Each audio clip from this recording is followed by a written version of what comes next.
Hello students, आज हम Saint साइमनवादियों की सुधार योजना के बारे में चर्चा करने जा रहे हैं। सेंट साइमन के अनुयायियों और उनके भक्तों को साइमनवादी कहा जाता है।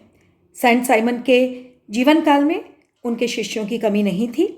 उनके एक नहीं अनेक भक्त बन गए थे। भले ही साइमन के जीवन काल में उनके विचारों को विशेष महत्व नहीं दिया गया था, परंतु उनकी मृत्यु के बाद उनके भक्तों ने उनके विचारों का जोर शोर से प्रचार किया। यही नहीं, उनके विचारों से संबंधित पत्र पत्रिकाओं का प्रकाशन भी किया गया और उनके बारे में अनेक लेख लिखे जाने लगे। उनके अनुयायी उन्हें मसीहा कहते थे।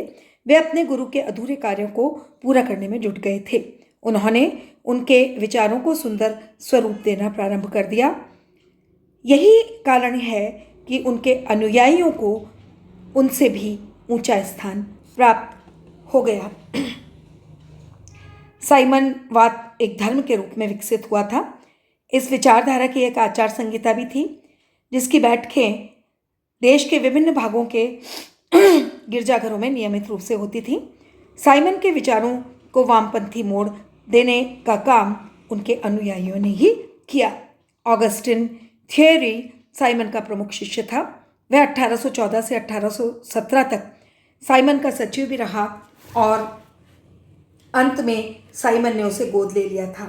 साइमन की मृत्यु के बाद दल का नेतृत्व एन फेंटिन ने 1796 से लेकर 1864 तक जो रहे उनके हाथों में आ गया था।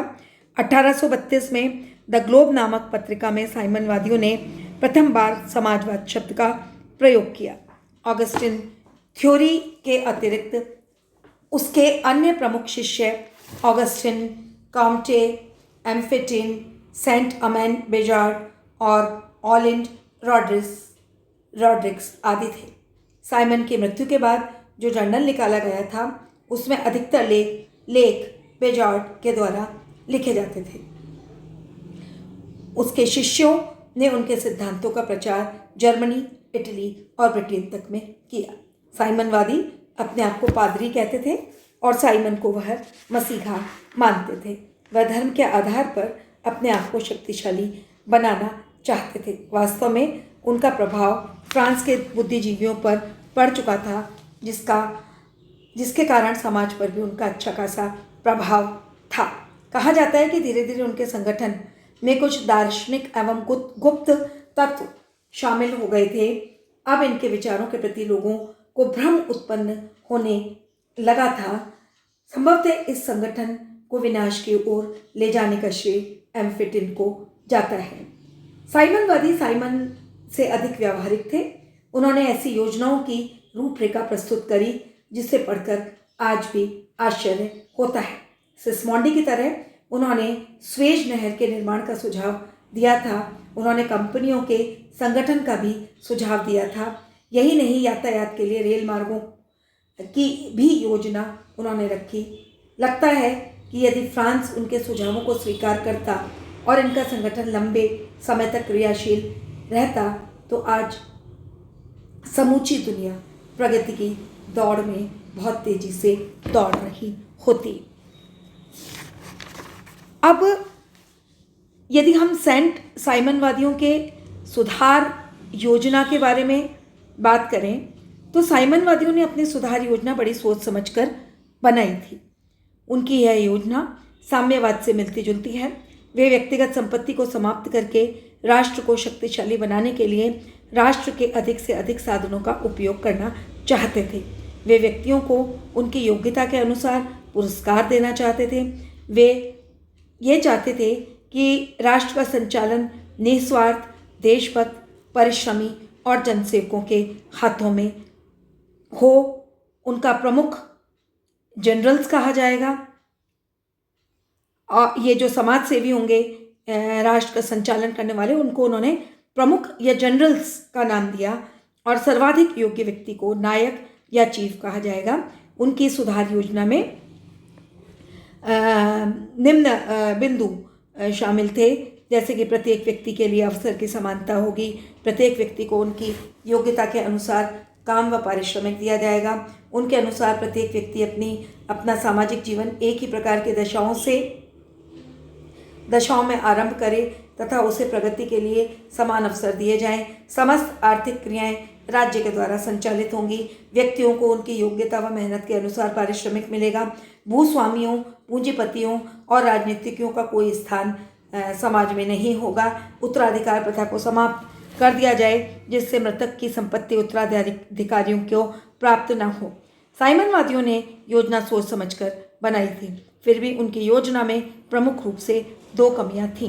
पहली, उन्होंने इस बात को स्पष्ट नहीं किया कि औद्योगिक प्रमुख यानी जर्नल्स होंगे तो उनकी नियुक्ति किस प्रकार से होगी, वे चुने हुए होंगे या किसी सर्वोच्च सत्ता के द्वारा मनोनीत किए जाएंगे। साइमनवादियों ने यह भी नहीं बताया कि लोग अपनी संपत्ति को राज्य के पास कैसे सौंपेंगे। दूसरे शब्दों में उन्होंने यह नहीं बताया कि निजी संपत्ति को समुदाय की संपत्ति में बदलने के लिए कानून की सहायता ली जाएगी अथवा लोग इसे ऐच्छिक रूप से सरकार को सौंप देंगे। साइमनवादियों के बारे में हम इतना आवश्यक रूप से कह सकते हैं कि उनको सामाजिक मनोविज्ञान की बड़ी जानकारी थी। उन्होंने यह अनुभव कर लिया था कि संपत्ति के प्रति लोगों के दृष्टिकोण में क्रांतिकारी परिवर्तन तभी लाया जा सकता है जबकि नवीन सिद्धांत को एक धार्मिक रूप दे दिया जाए। अतः उन्होंने इस आंदोलन को धार्मिक आंदोलन का स्वरूप प्रदान कर दिया था। अब हम यदि चर्चा करें कि साइमनवादियों का महत्व क्या था, तो हम ये कहेंगे कि समाजवाद के क्षेत्र में साइमनवादियों का वही स्थान है जो कार्ल मार्क्स का है। साइमनवादियों को इस समाजवादी विचारधारा के अद्भुत के अग्रदूत या पायोनियर्स भी कह सकते हैं। साइमनवादियों की व्यावहारिक योजनाओं को पढ़ने से पता चलता है कि वे कितने अधिक प्रगतिशील थे, कितने अधिक प्रगतिशील विचारक थे। भले ही उनके सभी विचारों को लागू नहीं किया जा सकता, फ्रांस में भी सभी विचार लागू नहीं हो पाए, लेकिन फ्रांस में उनका महत्वपूर्ण योगदान रहा। सर्वप्रथम साइमनवादियों ने भूमि के राष्ट्रीयकरण तथा लाभभागिता के विचार प्रस्तुत किए। इनकी अनेक योजनाओं को बाद में समाजवादियों ने अंगीकार कर लिया था। उदाहरण के रूप में मार्क्स ने मनुष्य द्वारा मनुष्य के शोषण का नारा इन्हीं से प्राप्त किया था। भूमि एवं पूंजी के लिए श्रम के औजार वाक्यांश शब्दों का इनका प्रयोग भी साइमनवादी साहित्य से ही लिया गया है। साइमनवादियों का अर्थशास्त्र के क्षेत्र में बहुत महत्वपूर्ण योगदान है। उनके विचारों में वास्तविकता तथा काल्पनिक विचारों का मिलाजुला असर पाया जाता है। साइमनवादियों ने अपने देश की अनेक योजनाओं को बनाया था। उदाहरण के रूप में 1863 में एक साख समुदाय की स्थापना की थी। PLM रेलवे का निर्माण करने में भी उन्होंने भाग लिया था। स्वेज नहर की योजना उन्होंने बनाई थी और 1860 में उन्होंने इंग्लैंड से संधि वार्ता में भाग लिया था। साइमनवादियों ने आर्थिक एवं भौतिक क्षेत्र में महत्वपूर्ण भूमिका निभाई थी, परंतु इसके बाद भी कहना ना होगा कि उनकी विचारधाराओं में अनेक दोष थे। उनकी योजनाएं दोष मुक्त नहीं थी और उनके सभी के विचारों में कहीं कहीं पर समाजवाद परिलक्षित होता है, कहीं पर विरोधाभासी स्टेटमेंट्स भी दिखते हैं। तो कई बार यह तय करना भी मुश्किल हो जाता है कि उन्हें समाजवादी माना जाए या नहीं, लेकिन फिर भी समाजवाद की दिशा में साइमनवादियों का योगदान हम भुला नहीं सकते। आगे के आने वाली समाजवादियों विशेष रूप से कार्ल मार्क्स के लिए आधार तैयार करने में हम साइमनवादियों और सेंट साइमन की भूमिका को भुला नहीं सकते। Thank you very much.